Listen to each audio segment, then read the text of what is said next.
ಇನ್ಮುಂದೆ IPL cricket ಪಂದ್ಯಗಳನ್ನ Jio ಸಿನಿಮಾದಲ್ಲಿ ಉಚಿತವಾಗಿ ವೀಕ್ಷಣೆ ಮಾಡಲು ಸಾಧ್ಯವಿಲ್ಲ. ಕಳೆದ 2 ವರ್ಷಗಳಿಂದ ಜಿಯೋ ಸಿನಿಮಾದಲ್ಲಿ ಐಪಿಎಲ್ ಪಂದ್ಯಗಳನ್ನ ವೀಕ್ಷಣೆ ಮಾಡಬಹುದಾಗಿತ್ತು. ಆದ್ರೆ ಇನ್ಮುಂದೆ ಜಿಯೋ ಹಾಟ್ಸ್ಟಾರ್ ಆಪ್ ನಲ್ಲಿ ಹಣ ಪಾವತಿಸಿ ಎಲ್ಲಾ ಲೈವ್ ಸ್ಟ್ರೀಮ್ಗಳನ್ನ ನೋಡಬಹುದು. ಡಿಸ್ನಿ ರಿಲಯನ್ಸ್ ವಿಲೀನ ಪ್ರಕ್ರಿಯೆ ಪೂರ್ಣಗೊಂಡಿದೆ. ಜಿಯೋ ಸಿನಿಮಾ ಮತ್ತು ಡಿಸ್ನಿ ಪ್ಲಸ್ ಹಾಟ್ಸ್ಟಾರ್ ವಿಲೀನಗೊಂಡು ಜಿಯೋ ಸ್ಟಾರ್ ಆಗಿ ಬದಲಾಗಿದ್ದು, ಶುಕ್ರವಾರ ಹೊಸ ಸ್ಟ್ರೀಮಿಂಗ್ ಅಪ್ಲಿಕೇಶನ್ ಅನ್ನ ಬಿಡುಗಡೆ ಮಾಡಲಾಗಿದೆ. ಲೈವ್ ಸ್ಟ್ರೀಮ್ ಆರಂಭಗೊಂಡ ಕೆಲ ನಿಮಿಷ ಉಚಿತವಾಗಿ ವೀಕ್ಷಿಸಲು ಸಾಧ್ಯವಾಗುತ್ತೆ.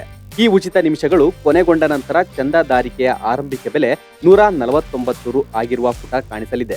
ಈ ಹಿಂದೆಯೂ ಹಾಟ್ಸ್ಟಾರ್ ಬಳಕೆದಾರರಿಗೆ ಇದೇ ರೀತಿಯ ಆಫರ್ ನೀಡಿತ್ತು.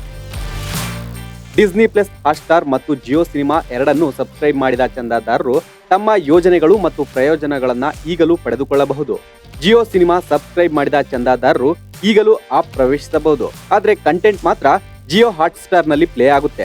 ಸಕ್ರಿಯ ಜಿಯೋ ಸಿನಿಮಾ ಚಂದಾದಾರಿಕೆಗಳನ್ನ ಹೊಂದಿರುವವರು ತಮ್ಮ ಯೋಜನೆಯ ಅವಧಿ ಮುಗಿಯುವವರೆಗೆ ಕಾಯಬೇಕು ಅಥವಾ ಹೊಸ ಪ್ಲಾಟ್ಫಾರ್ಮ್ಗೆ ಬದಲಾಯಿಸಬೇಕು. ಹೀಗಾಗಿ ಈಗಾಗಲೇ ಚಂದಾದಾರರಾಗಿರುವ ಬಳಕೆದಾರರು ತಮ್ಮ ಚಂದಾದಾರಿಕೆಗಳನ್ನ ಕಳೆದುಕೊಳ್ಳುವುದಿಲ್ಲ ಮತ್ತು ಅವರ ಆಯಾ ಪ್ಲಾನ್ ಮುಗಿಯುವವರೆಗೂ ಜಿಯೋ ಹಾಟ್ಸ್ಟಾರ್ ಅನ್ನು ಉಚಿತವಾಗಿ ಪ್ರವೇಶಿಸಲು ಸಾಧ್ಯವಾಗುತ್ತದೆ.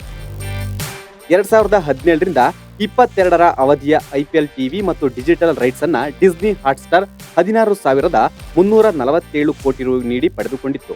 2023ರಲ್ಲಿ ಟಿವಿ ಮತ್ತು ಡಿಜಿಟಲ್ ರೈಟ್ಸ್ ವಿಂಗಡಣೆ ಮಾಡಲಾಗಿತ್ತು.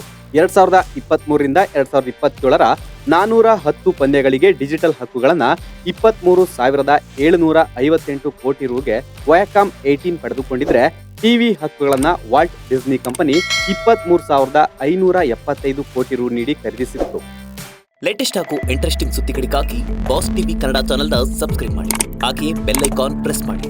ಇದರ ಜೊತೆಗೆ ಫೇಸ್ಬುಕ್, ಇನ್ಸ್ಟಾಗ್ರಾಮ್, ಎಕ್ಸ್ ನಲ್ಲೂ ಮಿಸ್ ಮಾಡದೆ ಫಾಲೋ ಮಾಡಿ.